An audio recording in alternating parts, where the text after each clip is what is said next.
आज एक नया शिगुफा आया शहर में, वन नेशन वन इलेक्शन। अच्छा भाई, क्या है ये कुछ नहीं है, ये इस देश के संघीय ढांचे पर एक जबरदस्त प्रहार है। लेकिन ये असल में एक शिगुफा है, क्योंकि नरेंद्र मोदी जी भी जानते हैं कि इसको पारित कराने के लिए उनको लोकसभा में 362 वोट चाहिए। उनकी एनडीए के पास 293 है, राज्यसभा में भी ये पारित नहीं हो पाएगा, वो जानते हैं। लेकिन ये शिगुफे इसलिए रह रहकर छोड़े जाते हैं जिससे कि इस देश में चर्चा बनी रहे बेकार के मुद्दों पर, असल मुद्दों से ध्यान हटाया जाए। इस बात से ध्यान हटाया जाए कि नरेंद्र मोदी और बीजेपी बुरी तरह से हरियाणा और जम्मू कश्मीर, झारखंड और महाराष्ट्र हारने वाले हैं। वन नेशन वन इलेक्शन की बात करेंगे, अरे एक साथ महाराष्ट्र, झारखंड, हरियाणा और जम्मू कश्मीर तो करा नहीं पाए, बड़ी बड़ी बातें करने चलते हैं। लेकिन दो तीन चीजें हैं जो बहुत दिक्कत तलब है इस रिपोर्ट में। करीब 18,626 पन्ने की ये रिपोर्ट है।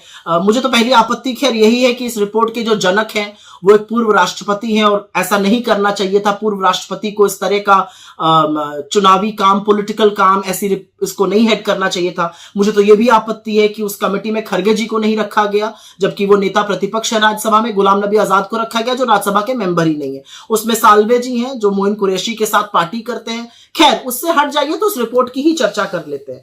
ये report one nation one election तो सबसे पहले तो है ही नहीं, क्योंकि ये कहती है कि एमएलए एमपी का चुनाव एक साथ होगा, मतलब 5,000 लोगों का, और पंचायती राज 100 दिन बाद होगा। तो ये वन नेशन वन इलेक्शन कैसे हुआ? 5,000 लोगों का चुनाव एक साथ होगा, फिर पोलिंग स्टेशन बनेंगे, फिर पोलिंग पार्टी बनेगी, फिर बंदोबस्त होगा, फिर सिक्योरिटी फोर्सेस आएंगे, करीब 1.5 करोड़ लोग फिर से लगेंगे इस पूरी प्रक्रिया में, क्योंकि 30 लाख जो निर्वाचित होते हैं हमारे पंचायती राज के लोग, वो तो वन नेशन वन इलेक्शन में आई नहीं, पहली चीज। दूसरी चीज, ये कौन सी वुडू इकोनॉमिक्स ये शिगुफा छोड़ा जा रहा है? इससे खर्चा कम हो जाएगा। भैया कैसे खर्चा कम हो जाएगा?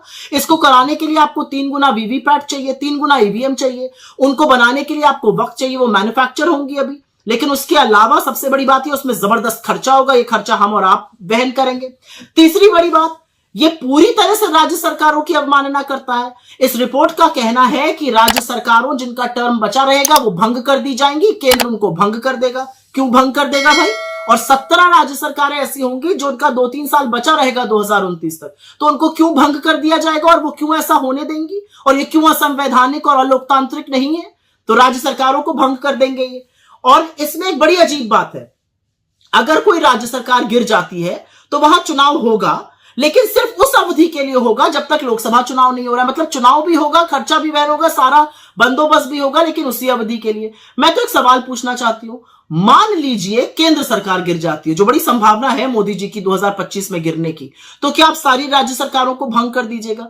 ये कौन सी इकोनॉमिक्स है, ये कौन सा लॉजिक है? ये सिर्फ मोदी जी ही बता सकते हैं। लेकिन एक बात यहां पर समझनी जरूरी है कि जो 2-4 बातें इसके बारे में कही जा रही है, इससे पॉलिसी मेकिंग नहीं हो पाती है, डिसीजंस नहीं बन पाते हैं। 4 साल 11 महीने आपसे पॉलिसी मेकिंग नहीं हो पा रही है, उसी 1 महीने में आपको सारी पॉलिसी मेकिंग करनी है। सारे जो पुराने निर्णय हैं वो चलते हैं, नए निर्णयों के लिए इसी से परमिशन मिल जाती है। ये सिर्फ और सिर्फ संघीय ढांचे पर प्रहार है। और ये एक जो बीजेपी का ऑब्सेशन है ना, one nation this one nation, हम one nation this and that नहीं है, हम वन नेशन वन लैंग्वेज नहीं है, हम वन नेशन वन रिलीजन नहीं है, हम वन नेशन वन कल्चर नहीं है, हम वन नेशन वन कलर नहीं है, हम वन नेशन एक जैसे नहीं लगते हैं। हमारी विविधता ही हमारी सबसे बड़ी पहचान है। Our diversity is our biggest strength. This whole attempt by the BJP to somehow paint us in one color, one this, one that, this is just an obsession. क्योंकि उनको भी पता है कि ये झुंझुना है, उनको भी पता है कि ये पारित नहीं होगा, उनको भी पता है ये संविधान के जो संघीय ढांचा है उस पर प्रहार है, और इसके लिए कोई तैयार नहीं होगा। खुद बीजेपी के लोग इसके लिए बगावत करेंगे। देखते जाइए आप आगे आगे।